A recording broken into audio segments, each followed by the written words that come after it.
arena now, surrounded by his entourage. Sugar Ray Leonard, the challenger, the champion going into last June 20th, but after that, the challenger.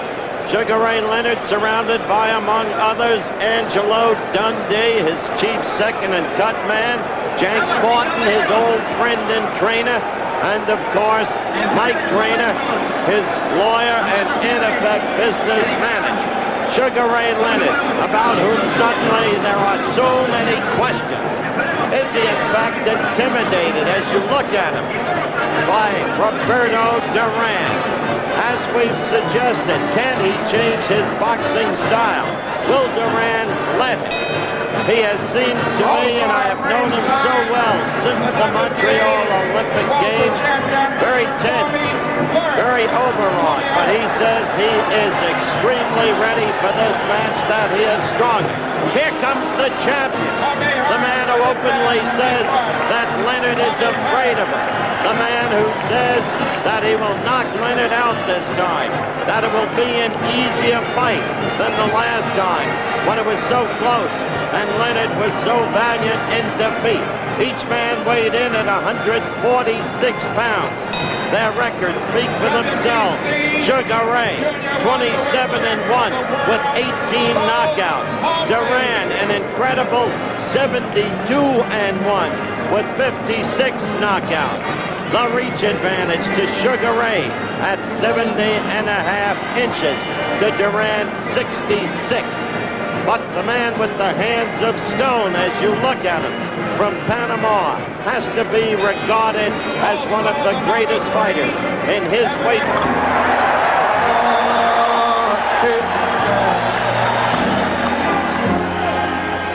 But amber waves of rain, oh, purple mountain down the written majesty.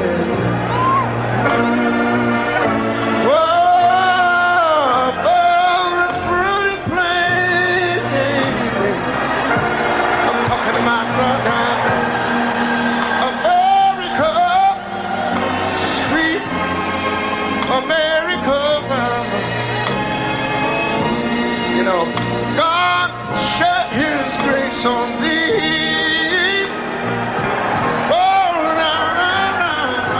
he crowned like a pretty saving brotherhood from sea to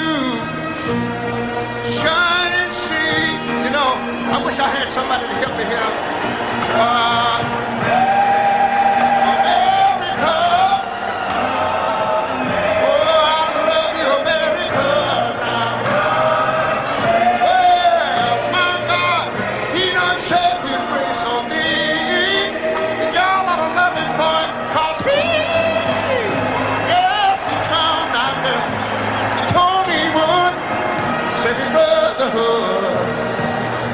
From sea to shining sea, Lord, oh Lord, oh Lord.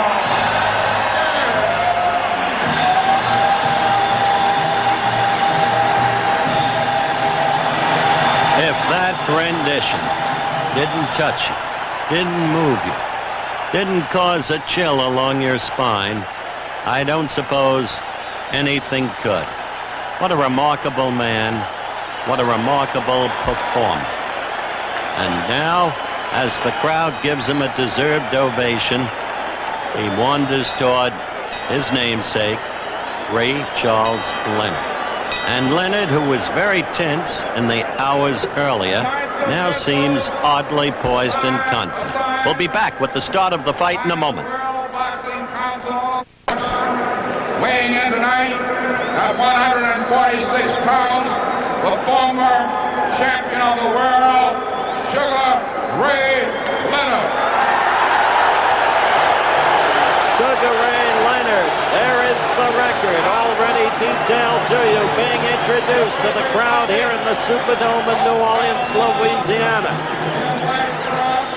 Sugar Ray a challenge at a young age, at 24, coming back. And there, being introduced, the champion, Roberto Duran.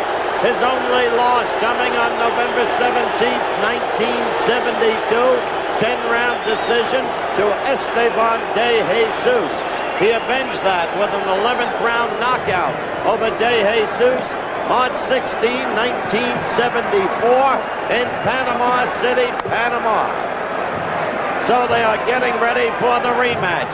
You see the two ancient ones in Roberto Duran's corner, Freddie Brown, the cut man, the chief handler, and Ray Arcel. Freddie Brown in green and Arcel in white. Arcel over 80 years of age. Angelo Dundee, the man behind Muhammad Ali through all of the great years and standing by him in the declining ones too.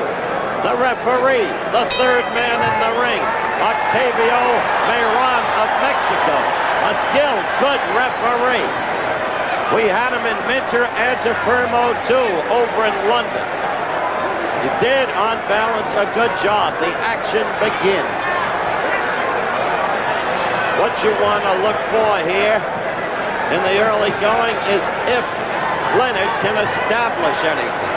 Already he's showing more movement than he showed in the first fight. But Duran stays in ring center. He has a way of making you fight his kind of fight. We are scoring on the 10-point must system, scoring done by 3 judges. No voice in the scoring by the referee. 3 knockdown rule waived.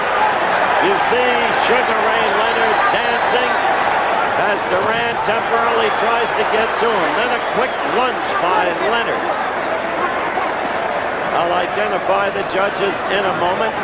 The ring, a big ring, 21 by 21. First round action. We are a minute 25 into the round.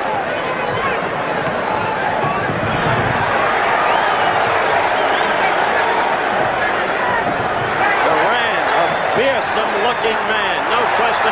There's Leonard. That's what he wants to do in this fight. He says he did not work his jab efficiently in the first fight.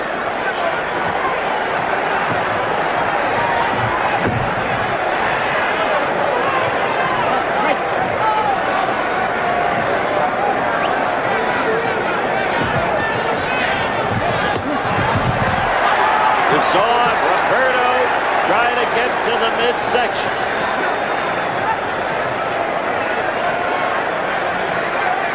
He is a punishing puncher. His 56 knockouts attest to that.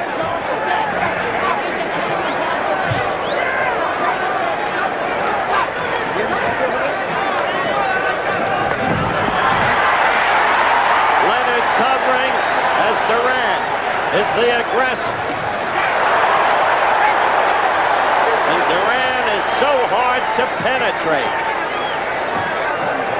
We have 20 seconds left in the round.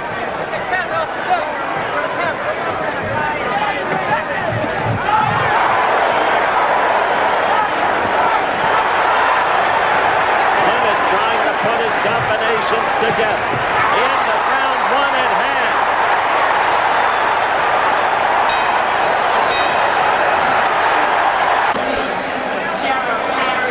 Leonard complained about a soft point within the ring.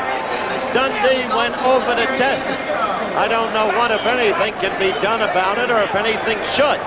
But the point is that Leonard was unhappy with the feel of the ring about 5 to 7 feet from Duran's corner. Hands up. All right, the start of round 2.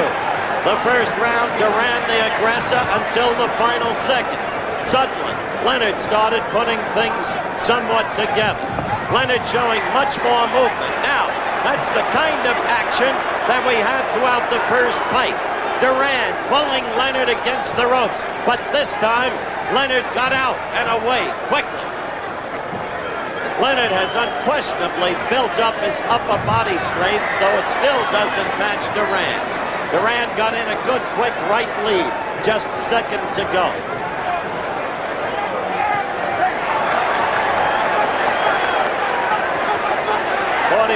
Seconds into round 2.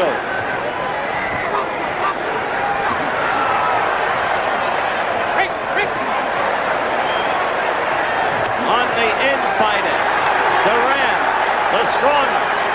Leonard hoping to use the uppercut on the infighting, which he could not do or did not do in the first fight. A good right by Leonard. A good right.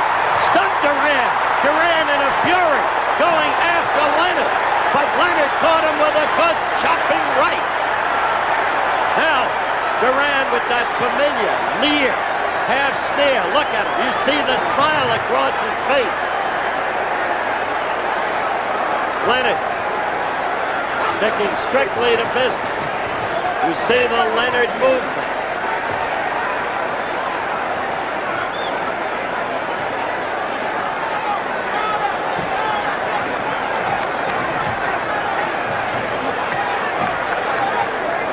Missed right by Duran and then a missed left.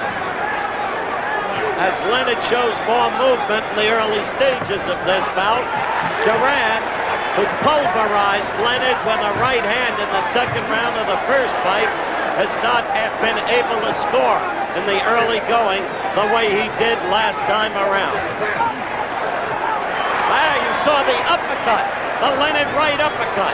That's another part of the tactic for this fight.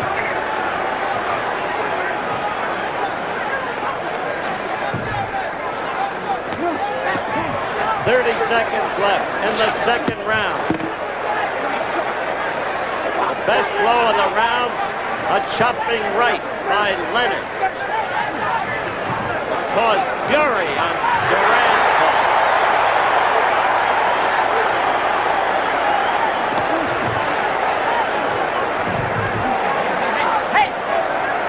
We're coming to the end of round 2.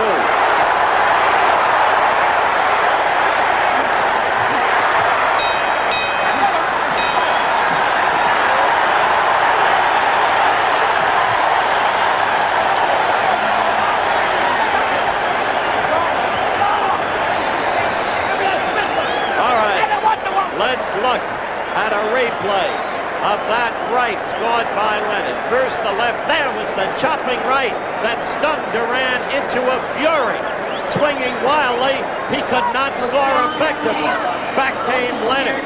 So, the key thing about Leonard thus far in the fight, I said, see if he can establish anything early.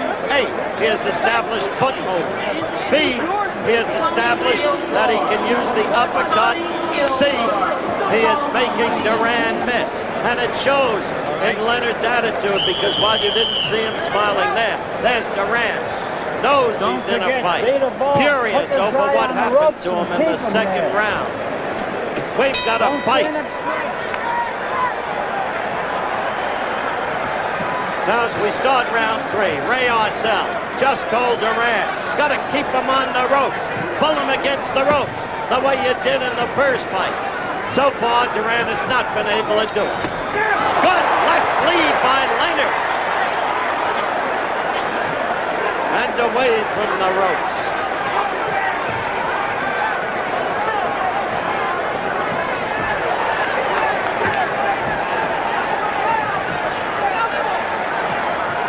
Third round action.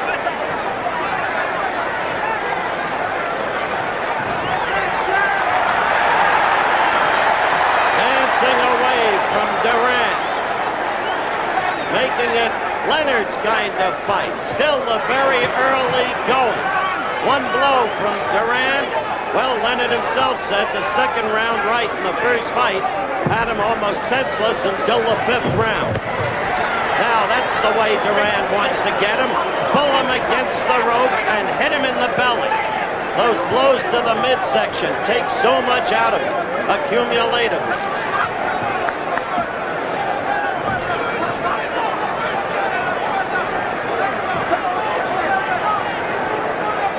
Leonard wanting to establish and work the jab.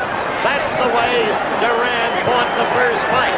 Mayron quickly breaking. Duran got in a good right. He hurt Leonard, but Leonard is smiling. And Leonard continues his movement.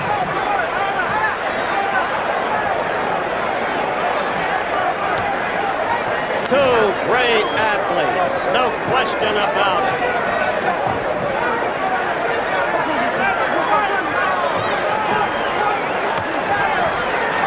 Duran now, that's twice in this round. He has resorted to pulling, holding, trying to put Leonard against the ropes. Mayron broke it up. They are now toe-to-toe again. And Leonard got away from the ropes with an uppercut. And Duran trying to keep him against the ropes. Mayron not interfering this time. Duran trying to fight his fight. Duran getting in some effective blows. But Leonard himself responding in reasonable kind.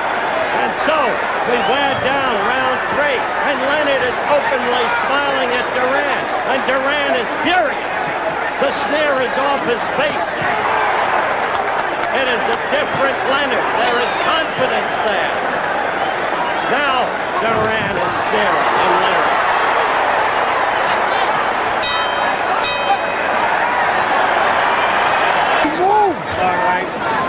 We await the start of round 4 as Ray Arcel tells Duran again, get him against the ropes.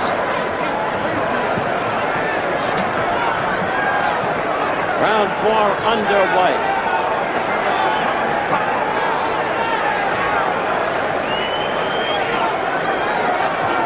Just a terrific fight thus far.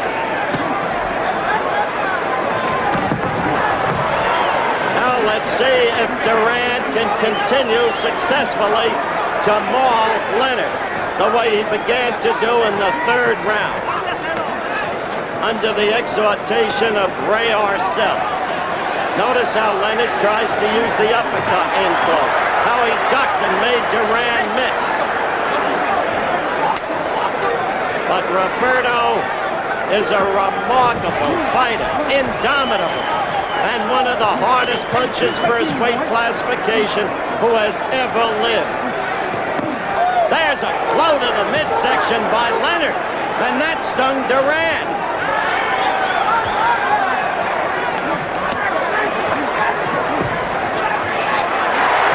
Again, Leonard with the uppercut.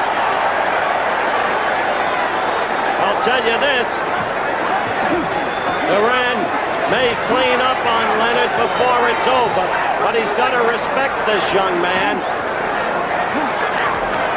Look at the quickness of Leonard's hands. Leonard has said he went to school the first fight.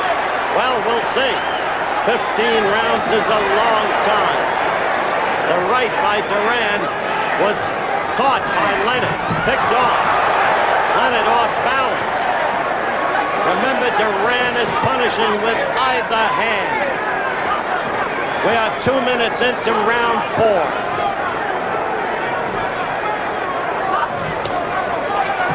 Duran with a right to the midriff. Duran missing with a right lead.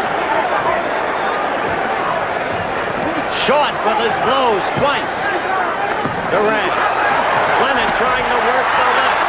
Duran trying to maul and brawl.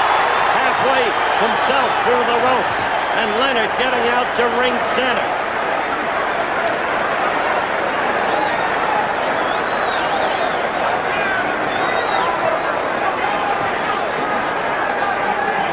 It's down to the final seconds, and you saw a good quick shot by Leonard to Duran's face.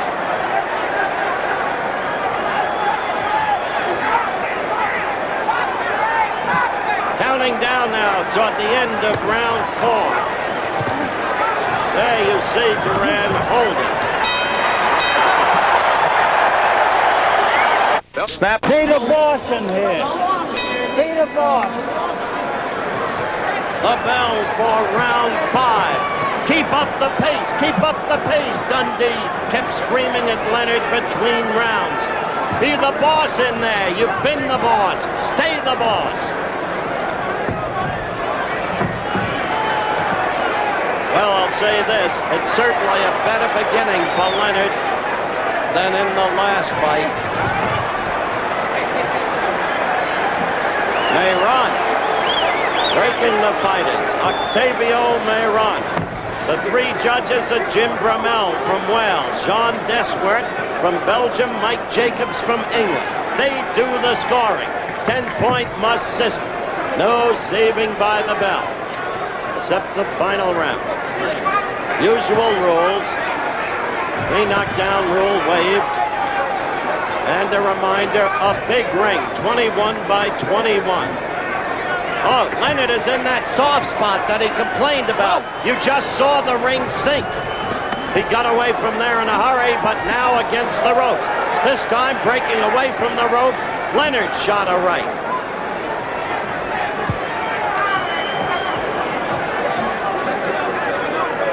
Fifth round action.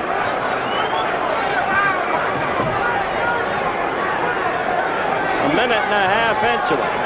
Leonard continuing to show movement. Good left. He beat Duran to the punch with his left. Leonard did. A good left that hurt Duran. And when you hurt Roberto, you're hurting a stocky tree.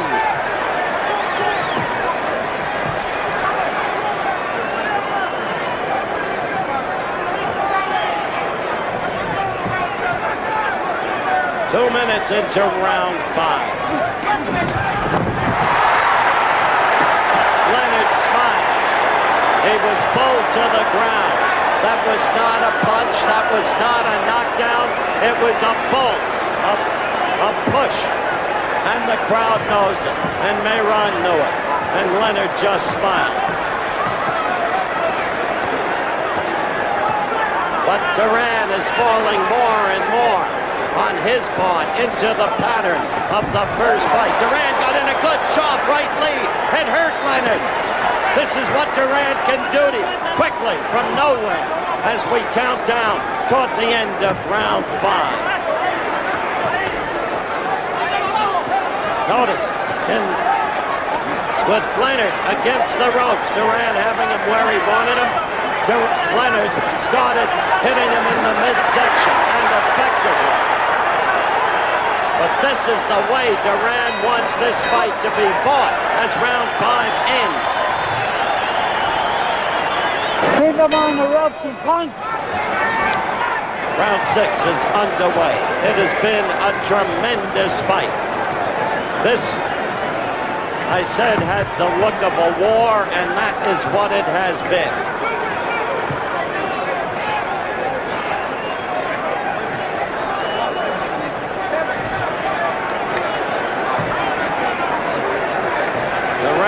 Fighting the fight his way the last round. Bullying Leonard. Getting him against the ropes.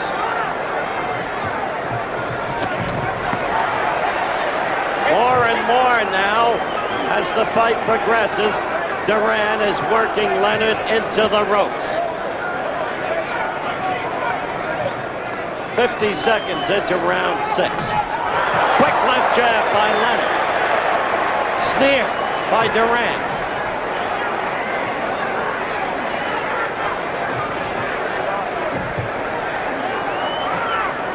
Look at Leonard moving, using that 21-foot ring. And trying to work his jab.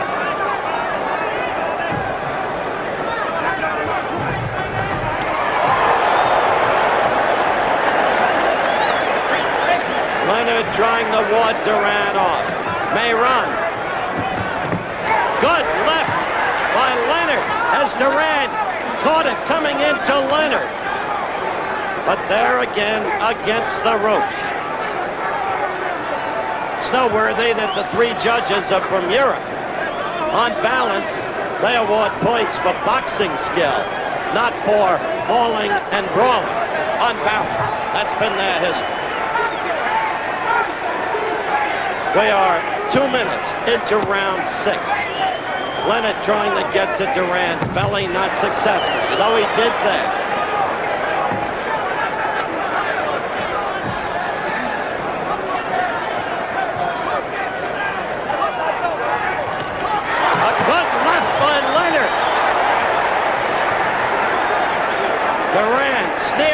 but you don't win with a stare.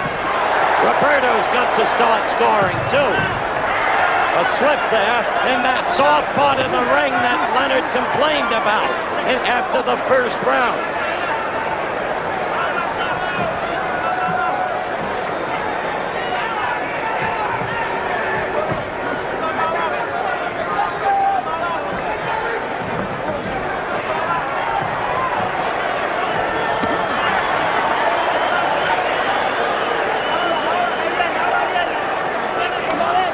Leonard wanting to stay away from that sagging area, which has the look of a broken board under the canvas.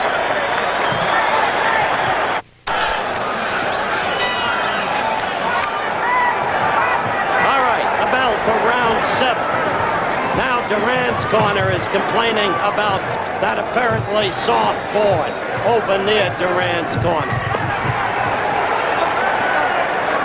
Leonard had a good round, I thought, in round 6. It's very tough to score a fight between these two men. It really is.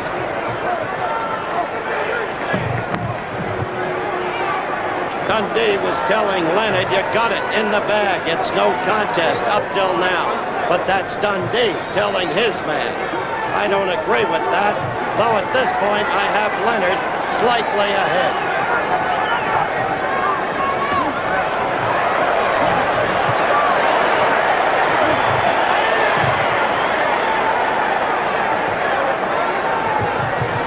Leonard trying to get to the midsection, doubling and tripling on the jab, but not hitting very effectively.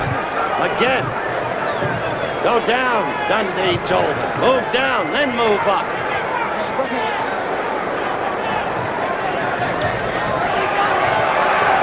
Leonard with the kind of movement that made him the darling of the people in Montreal and brought him 27 consecutive victories until he came a cropper against this man, Duran.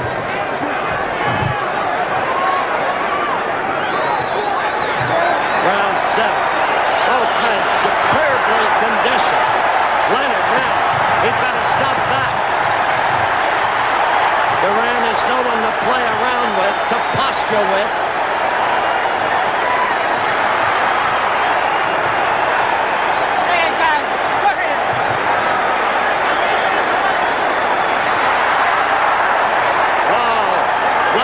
Showing his confidence, but he is not doing it the right way. He is taunting Duran with his posture. And Duran is saying, come on, fight, fight.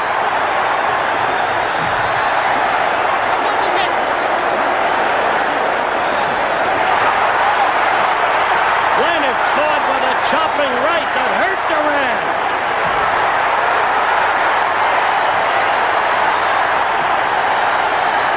You can see how Leonard's confidence has grown. Now the ball out, and he caught him with the left. And he's got Duran openly, not just furious, but puzzled. Duran troubled by the movement.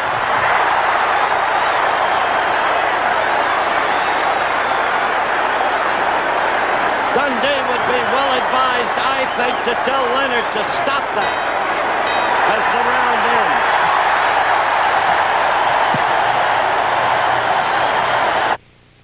What a remarkable 7th round that was.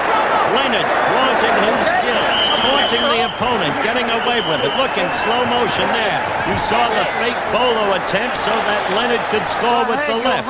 And it is a vastly different human being that Duran is tonight. He seems bewildered. Arcel shouting instructions at him in the corner. They are wiping Duran off, and round 8 has begun.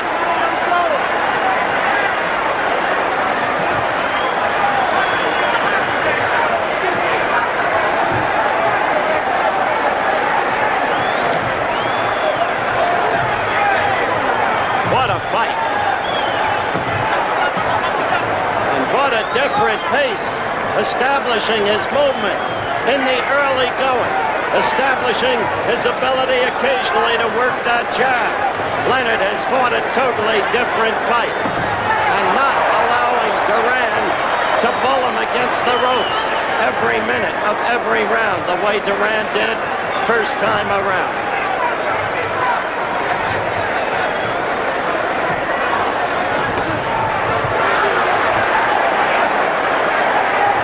Again, Octavio Mayron of Mexico, the third man in the ring.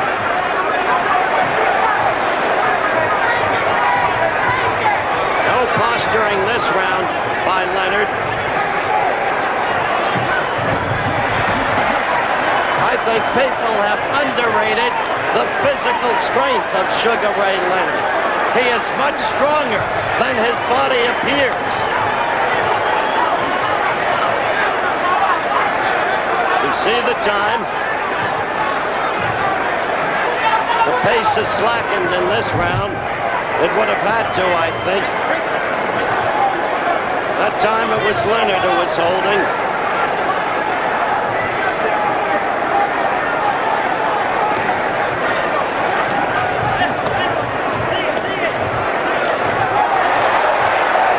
Leonard keeps those hands moving. Right there, a good left.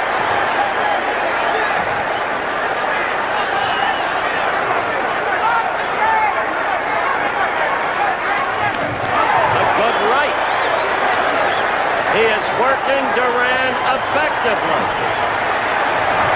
And Duran must resort to pulling in.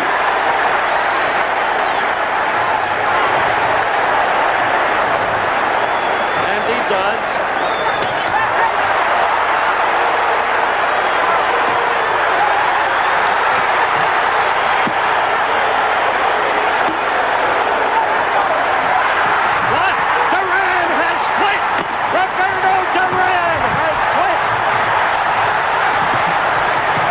There can be no other explanation. Pandemonium in the ring. And Roberto Duran has quit. And out went another Leonard to punch at Duran. Let's get to Sugar Ray Leonard as quickly as we can. In the meantime, try to get some explanation from Roberto Duran's corner. It happened in the 8th round. Well, this puts a new light on things. It was at 2:44 unofficially of the 8th round. And there is Freddie Brown and Ray Arcel. And I want...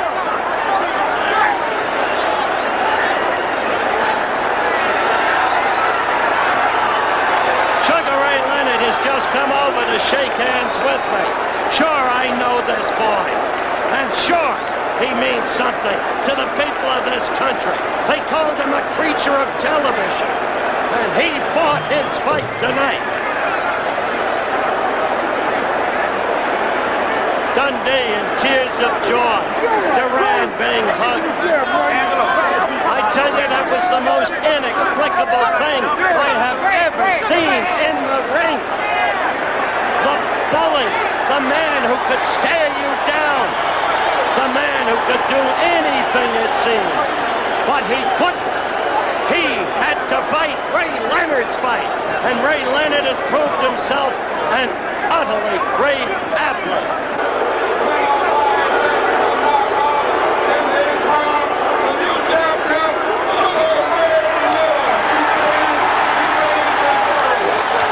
That was the official announcement. Where is Ray? I'm sorry about the bedlam here. There could be no other way. The crowd still puzzled by the way. Suddenly, Roberto Duran said it was over. Toward the end of the fight. Here comes Duran's interpreter, Luis Enriquez, as we look at the replay. And suddenly, Duran had said enough. Luis, what happened? When he stopped fighting, about the round before, he complained of cramps. Many of the punches that he was throwing, he did not like the way his body felt. So he complained to his corner. So they advised him to take it easy. That's why he was taking it easy, and the cramp kept getting worse. So it was the cramps. that started in round 7 that caused Roberto to throw in the sponge. As we look at the action right there, and Roberto, you can see, was not the Roberto Duran that we have come to know through all of the years. Now, Louis, thank you for coming by. I know you want to go over and console Roberto. I hope. Here comes Sugar Ray Leonard.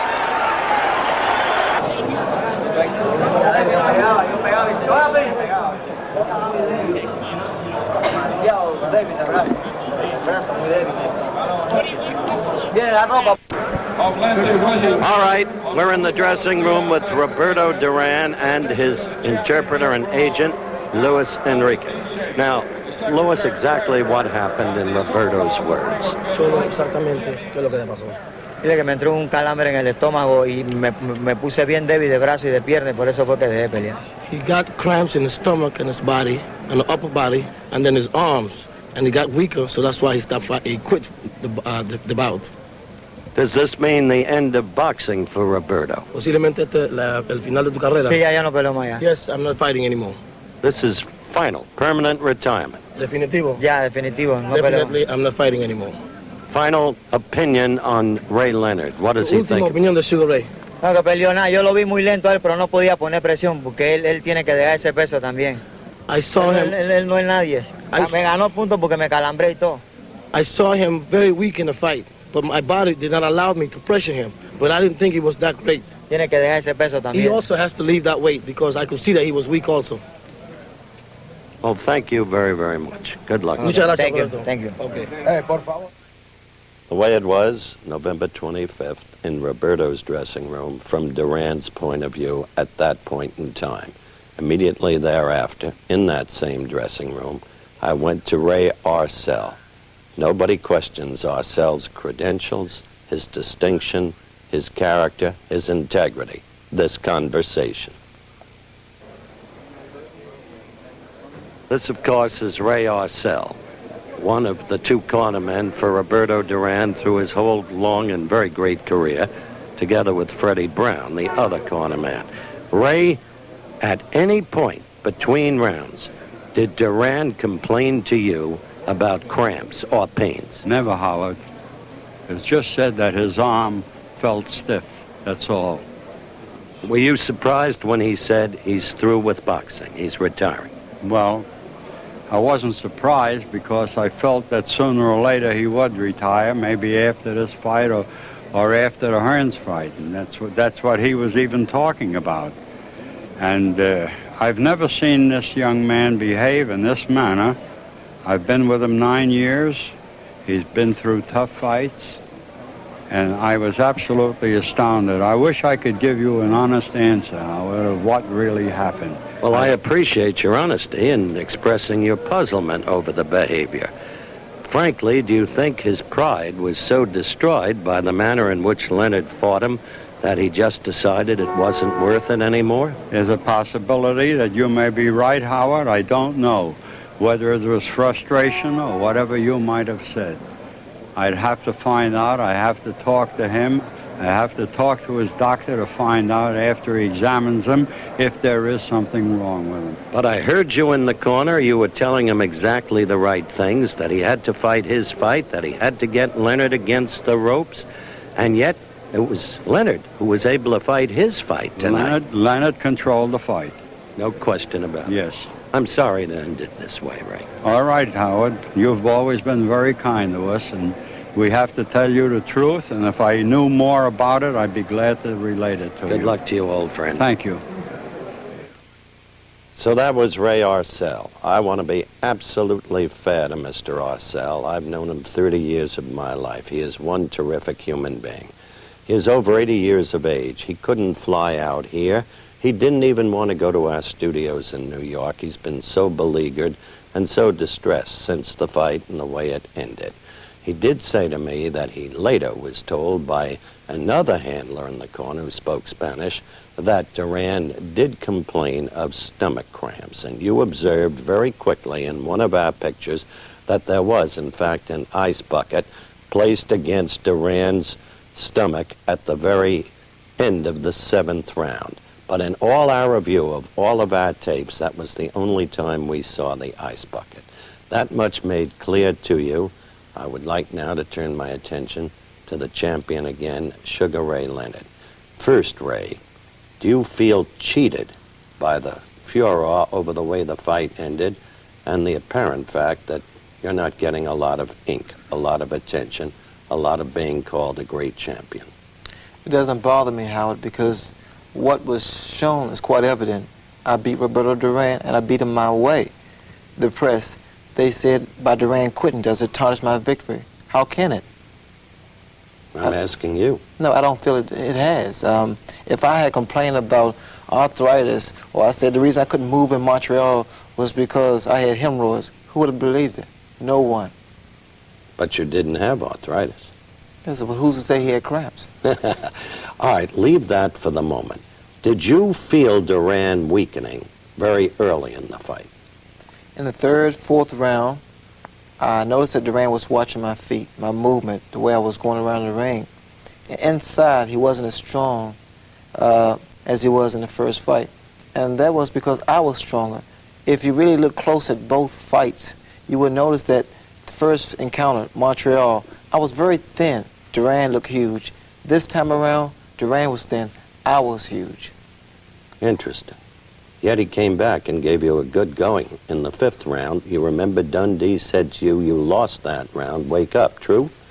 Yeah, Angelo said we lost that round unnecessarily. And I felt that the reason was I was against the ropes, like it happened in Montreal. All right. Ray, I'd like to turn now to the man everybody in America wants to hear from.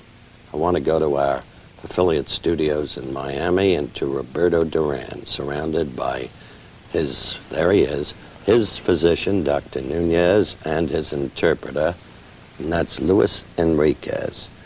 Roberto, I'd like to go back to Sunday before the fight, which was on Tuesday. I interviewed you at the arena, and you said you were in far better condition for this fight then than you were for the first fight. Now, how do you square that with what happened at the end? Roberto, 2 días antes de la pelea se te entrevistó en el Superdome y dijiste que estabas en muchas mejores condiciones que la última pelea. ¿Cómo explicas esto? Bueno, cuando uno está arriba del ring siempre uno le pasa algo de repente, ¿no? When you're in the ring, there's always the possibility that something could happen to you while you're in the ring. And therefore, what you said before the fight, that you were in the best condition of your life, was true at that time. Y lo que dijiste en el ring, en la entrevista, ese día de que estabas en tus mejores condiciones de tu vida, y eso es así. Sí, fue verdad. Yes, that's the truth. All right. Now, Luis, be clear about this question to Roberto. Ray Arcel told me that when he came to New Orleans, Roberto did, Roberto was already at weight. He said some leeches from Roberto's native Panama got around him and sneaked food to him. Is this true? Roberto, el señor Arcel dijo lo siguiente, que cuando él llegó a New Orleans, o sea, el señor Arcel, ya tú estabas en tu peso, pero que algunas personas, leeches, siendo personas negativas, supuestamente, estaban dándote comida a lo escondido. Esa es mentira. Howard, his answer is that that's a lie. Is what? That's a lie. That is false. Okay. Then, Dr. Nunez, if that's false, why did Roberto get overweight? Because Arcel said he was at weight. And why did you prescribe diuretics for him? Sir, I have never prescribed diuretics to Roberto Duran because he was never in the need for diuretics. Duran never was not in his weight when he was in New Orleans. And Mr. Duran never got to have any diuretics because his potassium was well, his sodium was well, and his whole urinary system was doing very well. So he didn't know diuretics at all. you only prescribe diuretics when an athlete goes to the stress, does not put his urine out and he's swelling or something like that. But he has never prescribed diuretic. So I completely disagree with Ray Arcel, what he has just told. Didn't Mr. Arletta also say it? Not that I recall. All right. Did then Roberto Duran have a weight problem? I think, are you telling me that question? No, I'm asking you, sir. Oh, I think every fighter got a weight problem. That's the main reason of all fighters, their weight. But, you know, I think with his training and everything, as a matter of fact, I don't interfere with the training because that's not my job. How did he get down to weight then for the weigh-in? Come again, sir? How did he get down to weight for the weigh-in? Well, due to the fact of the training. I was observing the training and the diet that was prescribed, not by me, because once more I could tell you that I don't interfere with his diet. I want to, but they don't let me. All right. Then no diuretics were prescribed by you. They were not necessary. No, sir. All right. I want to take you, Roberto, back through the day of the fight. After the weigh-in, what did you eat and how much? Roberto, el día de la pelea, después del pesaje, ¿qué comiste y qué cantidad comiste? Bueno, primero yo me tomé un consomé, me tomé bastante. First, after the weigh-in, I drank some consommé soup and I drank a lot. Entonces me llevaron a un restaurante. Then I went to a restaurant. Me comí 2 bistecs grandes. I ate 2 big steaks. Y 4 jugos de naranja. And 4 glasses of orange juice. Después me tomé una taza de té bien caliente. And after I drank a hot cup of tea. Y comí bastante papa frita y todas esas cosas. And I happened to eat a lot of French fries. All right. How unusual is that for you on the day of a fight after a weigh-in? Because habitually you would eat in order to restore strength. Leonard ate, and he ate a lot after the weigh-in, for instance. ¿Es esto algo usual que haces tú, ya que es tan importante de restablecerte el día de la pelea? Correcto. Yes, you're correct. He considered that's correct to reinforce his strength. He eats that, and that's not unusual. And it's not unusual. All right, I want to ask you this question very directly, Roberto. In the light of the way the fight ended, are you now sorry about your actions? Are you ashamed of yourself? Roberto, de la manera que terminó la pelea, ¿estás tú apenado de la manera como terminaste? Sí, por eso es que voy a regresar al ring de nuevo, para pelear con él. Yes, because that's one of the reasons and the main reason why I'm coming back. Because I am ashamed of the way it happened, and I want to fight Leonard again. Porque voy a demostrarle a mis fanáticos que Leonard no me puede ganar a mí. Él no es el hombre que me gana a mí. I want to demonstrate to all my fans and all the boxing fans that Leonard cannot beat me. Esta vez me voy a cuidar mucho más y voy a coger la cosa más en serio, porque él no me gana a mí. This time I'm going to train my way. I'm going to train the way I'm supposed to train because I know he cannot beat me. Y él me va a tener que dar la revancha. And he will have to give me a return match. I would like to make this point in fairness to Roberto as he sits there live in Miami and listens. Dr. Kenneth Nix of Southern Baptist Hospital in New Orleans, the man who examined and rendered the report on Roberto's condition, who examined Roberto and rendered the report, diagnosed his condition as acute abdominal distension. Now you say you want to fight Leonard again. I want to turn to Sugar Ray Leonard again, thanking you very much for coming up from Panama because I know that you're not well. Ray, you heard what Duran said. Will you fight him again, ever? No, Howard. For the simple reason, the first fight, which was a very close fight, Roberto Duran gained the victory. And people say, hey, that's not supposed to happen to a champion. And then in New Orleans, I beat Duran, and it was such a bizarre ending. People say, hey, fix. And now they're saying a third fight. I think the press would kill it. I think the press will destroy any promoter that try to promote the fight.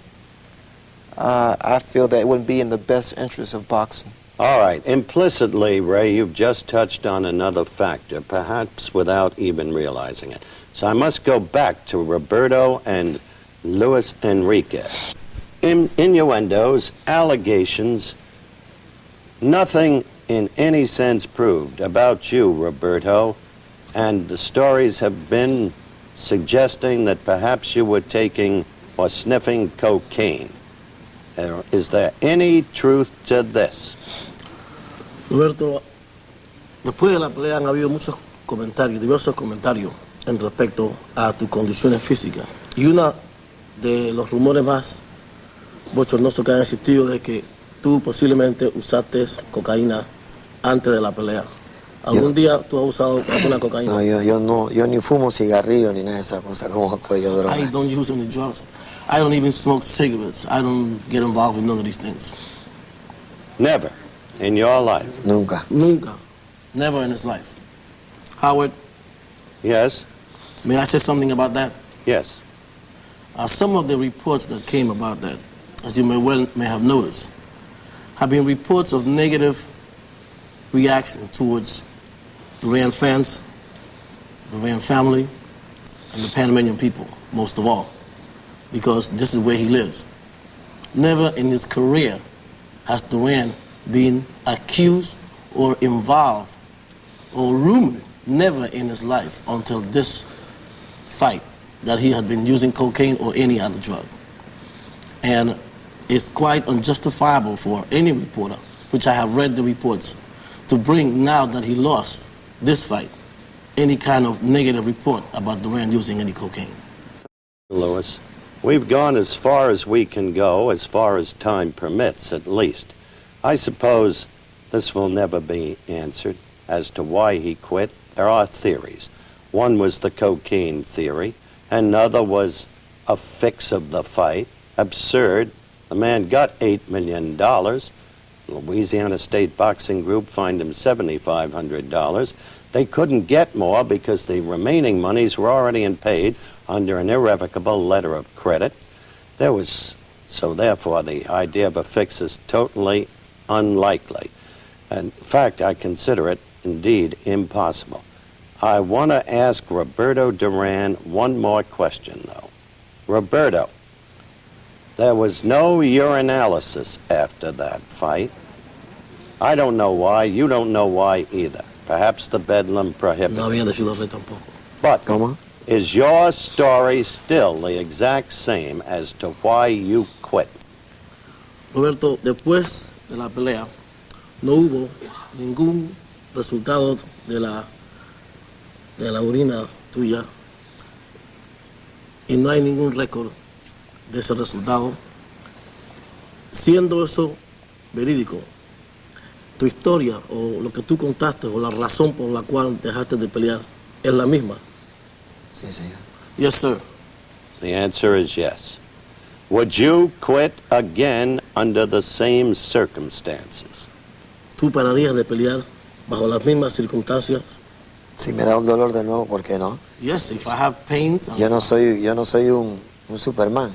I'm not Superman. If I have pains and it bother me. Para mí Leonard no me ha ganado. A mí me ganó fue un dolor, punto y aparte. To me, Leonard did not beat me. To me, illness beat me. A pain beat me. Yo no pensaba pelear más, pero ahora yo sí quiero pelear. Pero voy a pelear, quiero pelear con él de nuevo. Anymore, but I do want to fight now. Estamos a mano una a una. And we are even, 1-on-1. Porque yo le voy a demostrar que yo soy mucho mejor que él. I'm going to demonstrate to him that I'm much better than he is. Así que ya sabe. So. All right, Lois. Roberto, thank you very much for coming up to Miami and doing this show with us tonight. In the meantime, despite Duran's desire to fight Leonard again, you have heard the champion say under no circumstances he doesn't think it's a promotable, workable. The students deserve a lot of credit that you haven't gotten for it. And so for Roberto Duran, Dr. Nunez, Luis Enriquez, and Sugar Ray Leonard, we thank you for being with us tonight. And that's the way it was on November 25th, 1980. Good night, everyone.